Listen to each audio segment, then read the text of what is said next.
अस्सलाम वालेकुम, मैं अज़ीज़ बिलोचला, आप देख रहे हैं रिक्रिएशन टेक। तो आज हम उनका फर्स्ट क्लास है, इस पे थोड़ा सा बात करते हैं कि ये साइबर सिक्योरिटी आखिर है क्या चीज़ और इसे इतना ज़्यादा अहमियत क्यों दिया जा रहा है पूरी दुनिया के अंदर। सिर्फ पाकिस्तान नहीं बल्कि पूरी दुनिया के अंदर इसको बहुत ज़्यादा अहमियत दिया जा रहा है। आखिर इसके पीछे वजह क्या है और ये है क्या चीज़। तो आपने एक कॉन्सेप्ट लाजमी सुना होगा, द कॉन्सेप्ट ऑफ ऑटोमेशन।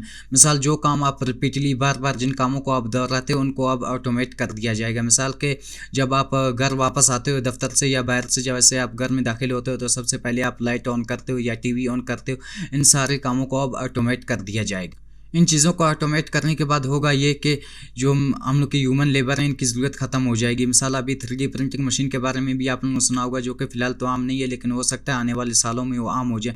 उसके आम होने के बाद होगा ये कि ह्यूमन जो लेबर आज तक घर बनाते हुए आ रहे हैं, बिल्डिंगें बना रहे हैं, तो उनकी अब ज़रूरत नहीं पड़ेगी।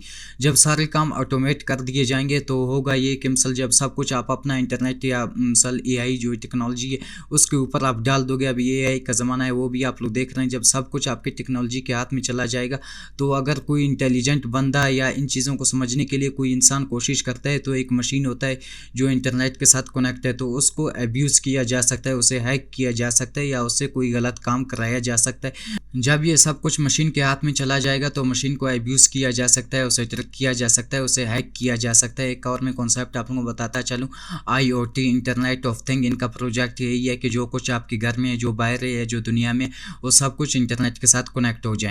मिसाल के तौर पे आपके घर में मोबाइल होता है, टीवी होता है या फ्रिज होता है, इन सबको अब ऑटोमेट कर दिया जाएगा, इन सबको इंटरनेट के साथ कनेक्ट कर दिया जाएगा। तो अभी आप लोग सोच रहे होंगे कि फ्रिज को इंटरनेट के साथ कनेक्ट कैसे किया जा सकता है। बिल्कुल किया जा सकता है। इससे पहले जो हम मोबाइल आते थे कीपैड, वो इंटरनेट के साथ कनेक्ट नहीं होते थे। फिर स्मार्टफोन बने, वो इंटरनेट के साथ कनेक्ट हो सकते हैं। उससे पहले जो हम टीवी यूज़ करते थे वो इंटरनेट के साथ कनेक्ट नहीं हो सकते थे।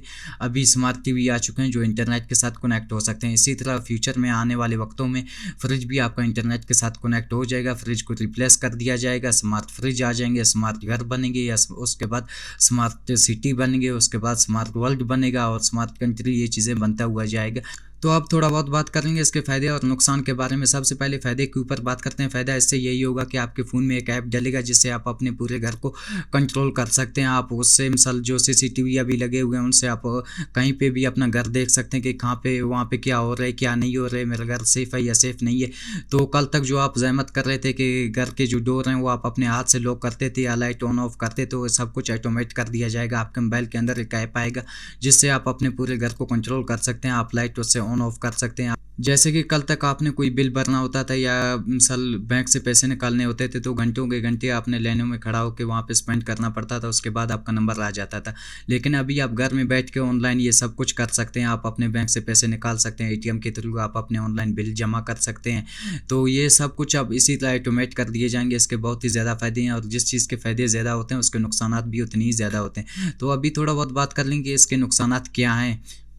तो जब आपका सब कुछ इंटरनेट के साथ कनेक्ट हो जाएगा तो कोई ना कोई इंसान ऐसा कोई रास्ता निकाल ही लेता है कि वो आपके इंटरनेट जो नेटवर्क है उसके अंदर घुस जाता है। फिर उसके बाद वो आपको स्पाई कर सकता है कि और ये चीज़ें चेक कर सकता है कि किस टाइम कौन सा चीज़ यूज़ हो रहा है और आपके जो कैमरे हैं उन तक भी रसाई हासिल कर सकता है, आपको देख सकता है, आपको स्पाई कर सकता है और आपके घर की चीज़ों को डैमेज भी कर सकता है। अभी आप लोग सोच रहे होंगे कि इससे पहले यार ये चीज़ें नहीं होते थे, मिसाल हैकिंग मैकिंग ये चीज़ें नहीं होते थे इससे पहले स्पाई वगैरह करना, लेकिन अभी क्यों हो रहा है।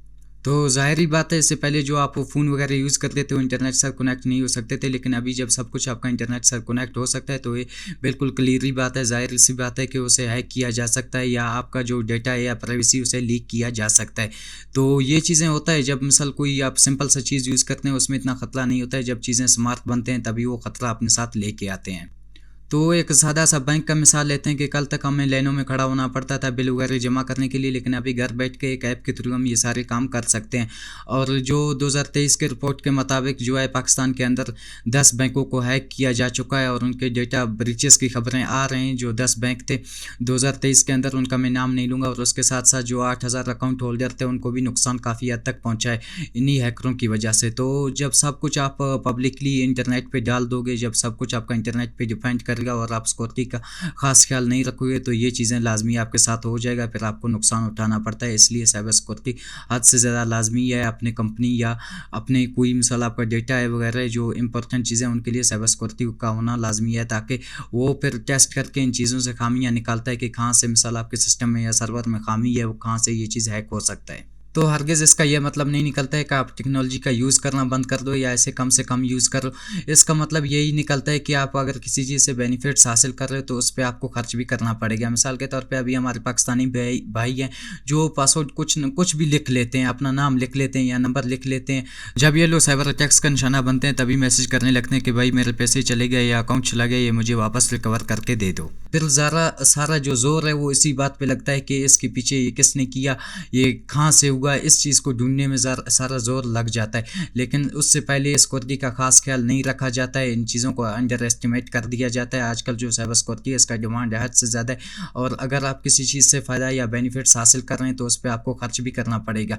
तो इस पे आप लोगों का कोई गलती नहीं है, क्योंकि पाकिस्तान के अंदर रहते हुए 90% जो लोग हैं उनको जो साइबर सिक्योरिटी के प्रिंसिपल हैं उनको इन चीज़ों का पता नहीं होता है। इसलिए मैं ये कोर्स बना रहा हूँ ताकि आप लोगों को इन चीज़ों के बारे में, इसका जो प्रिंसिपल वगैरह हैं उनके बारे में आपको पता होना चाहिए कि कैसा पासवर्ड यूज़ करना है और कहाँ कहाँ से अटैक आपके साथ हो सकता है या ऐसा कोई वाक़या पेश आ सकता है। तो इन चीज़ों का आपको मिसाल बहुत ही ख़ास ख्याल रखना है, क्योंकि अकाउंट में आपके पैसे पड़े हो सकते हैं, आपका डेटा इंपॉर्टेंट डेटा पड़ा हो सकता है, वो लीक हो सकता है। तो इसके बारे में पूरा क्लासेस चला रहा हूँ, आप ये क्लासेस देखते हुए चले जाएं।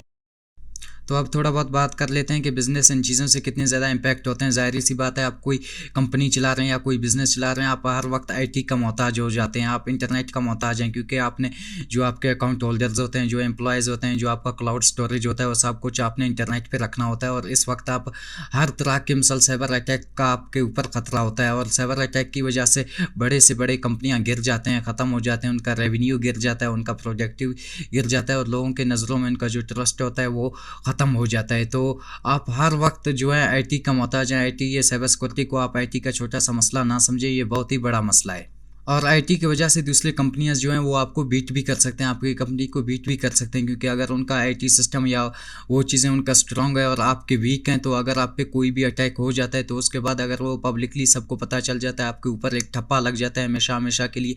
फिर आप लोगों की नज़रों से आपका जो उम्मीद है, जो भरोसा है, वो सब कुछ ख़त्म हो जाता है। फिर आप जितना चाहो कोशिश करो, फिर आप वापस उस जगह पे वापस नहीं आ सकते हैं, उस मकाम पे आप वापस नहीं आ सकते हैं। तो आईटी का आप हर जगह में मोहताज हैं, आप साइबर सिक्योरिटी का मोहताज हैं, आप इंटरनेट का मोहताज हैं, आप टेक्नोलॉजी का मोहताज हैं। आप बड़े अफसोस के साथ कहना पड़ रहा है कि हर साल ऐसे अटैक हो जाते हैं बड़े कंपनियों के ऊपर और वो बिलियंस ऑफ डॉलर जो है लॉस कर जाते हैं। और ये जो लेवल है ये कम नहीं हो रहा है, ये हर साल बढ़ता हुआ जा रहा है, इसकी जो तादाद है वो बढ़ता हुआ जा रहा है। अगर आपको यकीन नहीं है, आप जाके गूगल के ऊपर सर्च कर सकते हैं कि कितना मिसाल 2018 के बाद अब तक कितना ज़्यादा इनका जो लेवल है वो बढ़ता हुआ जा रहा है, वो कम नहीं हो रहा है। इससे बड़े बड़े कंपनियों का जो डेटा ब्रीच हो जाते हैं, इनका नुकसान हो जाता है, ये बिलियंस ऑफ डॉलर जो है लॉस कर जाते हैं सिर्फ और सिर्फ साइबर अटैक की वजह से। और आजकल तो हद से ज़्यादा जो इनके ग्रुप्स बने हुए हैं, खासकर आपने लेप्सिस का नाम सुना होगा, कार्बोनेट का नाम सुना होगा, कि उन्होंने कितने ज़्यादा बैंकों को लूटा हुआ है और कितने ज़्यादा एटीएम हैक करके उन्होंने पैसे निकाले हैं। तो अभी थोड़ा बहुत बात कर लेते हैं इंटरनेशनल और नेशनल लेवल पे साइबर अटैक कितना ज़्यादा इम्पैक्ट कर सकते हैं। इससे पहले जो जंगें लड़े जाते थे, जो आपने किताबों या टीवी में लाजमी देखा होगा, मूवीज़ के अंदर खासकर जो कि लड़े जाते थे, एक लैंड वार लगा हुआ था जिस पे आम हथियारों का इस्तेमाल होता था, जैसे कुल्हाड़ी हो गया, खंजर या तीर कमान, इन चीज़ों का इस्तेमाल होता था, जो कि एक लैंड वार था। और उसके बाद आया ये कि जो उनका सी वार वो लग गया। उसके बाद फिर जो कंट्रीज़ थे उनको अपनी किश्तियाँ भी उनके पास होना लाजमी था, वो उन्होंने समुद्र में छोड़ दिए पेट्रोलिंग करने के लिए, ताकि कोई भी दुश्मन समुद्र के रास्ते से हम पे हमला ना करें। और टेक्नोलॉजी ये हर साल बढ़ता हुआ जा रहा है, ये कम नहीं हो रहा है। उसके बाद एयर वार भी लग गया। एयर वार के बाद जो होना ये था कि यार मुल्क के पास अपने जहाज़ होने चाहिए थे, जहाज़ होना उनके पास लाजमी था, क्योंकि एयर डिफेंस का उनको हद से ज़्यादा ज़रूरत पड़ गया था। और उसके बाद होते होते हुआ ये कि न्यूक्लियर बम भी बन गया। अभी हर कंट्री के पास न्यूक्लियर बम का होना लाजमी है। जिन कंट्रीज के पास नहीं है और उनके दुश्मन के पास है तो उनको हद से ज़्यादा खतरा है। और उसके बाद अभी साइंस का दौर आया है, तो अभी स्पेस वार भी लगा हुआ है, जो कि सैटेलाइट के ज़रिए किसी भी कंट्री को वो लोग स्पाई कर सकते हैं। और उसके बाद जो हम लोग का एक वार और लगा हुआ है, जो कि हम लोग का साइबर वार। अभी साइबर अटैक्स की वजह से कोई भी मुल्क किसी और मुल्क का जो इंपॉर्टेंट उनका डेटा होता है, या जो पावर प्लांट होते हैं, जो न्यूक्लियर पावर प्लांट, उन्हें तबाह कर सकता है, उनका डेटा लीक कर सकता है और किसी भी तरह इनको नुकसान एक दूसरे को पहुंचा सकते हैं। तो इस दौरान, इस ज़माने में साइबर सिक्योरिटी का होना हद से ज़्यादा लाजमी है, चाहे वो कोई कंपनी हो या कोई मुल्क हो या कोई और चीज़ हो। तो इस चीज़ का, क्योंकि अभी पूरी दुनिया इस वक्त इंटरनेट का मोहताज है, टेक्नोलॉजी का मोहताज है, आईटी का मोहताज है।